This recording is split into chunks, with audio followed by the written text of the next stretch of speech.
Good morning, students of Imo State. If children are still our future, then we must accept wholeheartedly the responsibilities of ensuring their future. It is a moral imperative for every generation of leaders to play their part toward the continuity of this universal ideal of value. Traditions, values, and attitudes can indeed change, but the circle of life will ever revolve. It's been said that where there's no future, people are bound to perish. If it's true, what are we doing with the future of our children in Imo State and perhaps Nigeria? Their plight has made and dominated headlines for years, and yet there are no serious efforts on the part of Imo State government to take a very critical analysis of this problem and bring lasting solutions. Our government, or should I say the government of Russia, is so obsessed with fake roads, threats, and conflict with institutions and individuals, while one of its major obligations is hardly paid attention to. Every police commissioner that I know in Imo State the past 6 years or so has had to address the many crises surrounding our children in Imo State, most especially their safety, while our state government remains apathetic and in denial. In my view, there's a vacuum of leadership over such a very sensitive issue around our most vulnerable demographics, our children. These police commissioners can only deal with these problems from a law enforcement perspective, when government should have long intervened before their rights are violated and before their safety is compromised, and address the social and economic components to ensure complete success.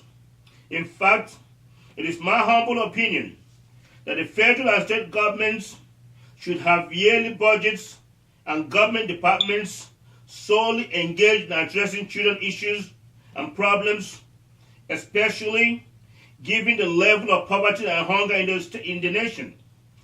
Children are bound to be abandoned, children are bound to be abused, children are bound to be neglected under these circumstances.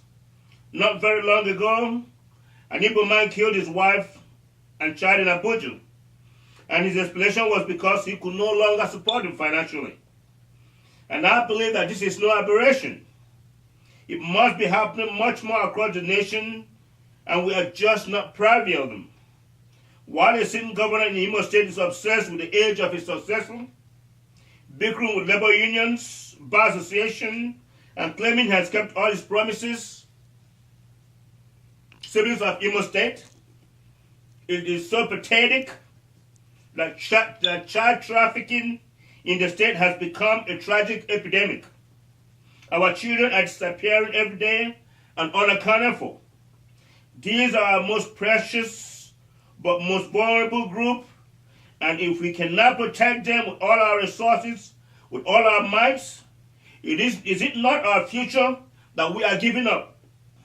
From baby factories to kidnappings, we are very encumbered by these vices, and the state government remains aloof on the sidelines as if it's not a problem it should be involved in. Well, Rochus, and let me say this to you.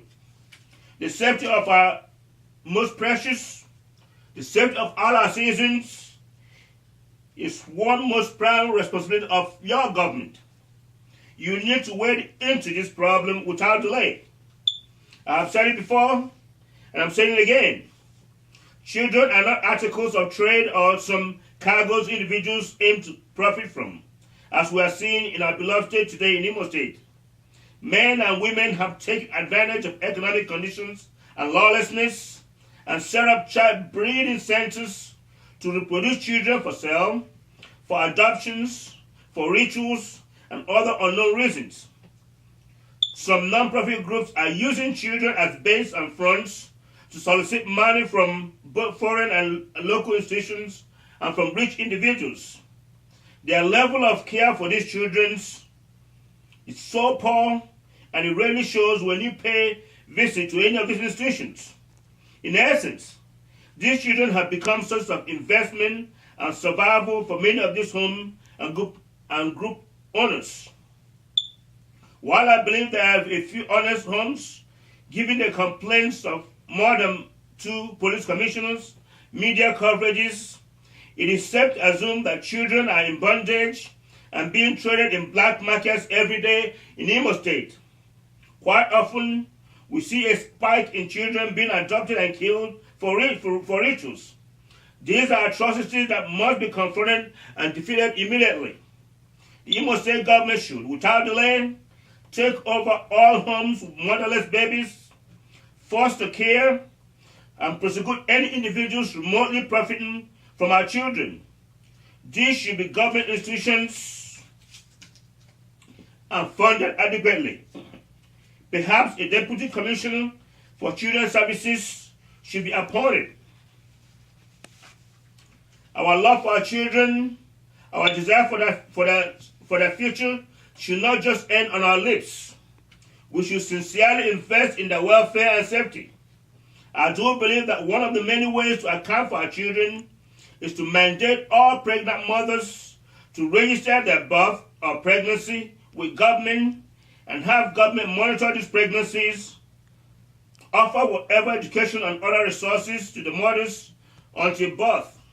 And once the birth takes place, the child DNA, the child prints, and other natural markers are recorded so that we can easily account for these children, and to further require a death or clearance certificate before any child in Imo State is buried. If I'm leading Imo State government, that's what I intend to do.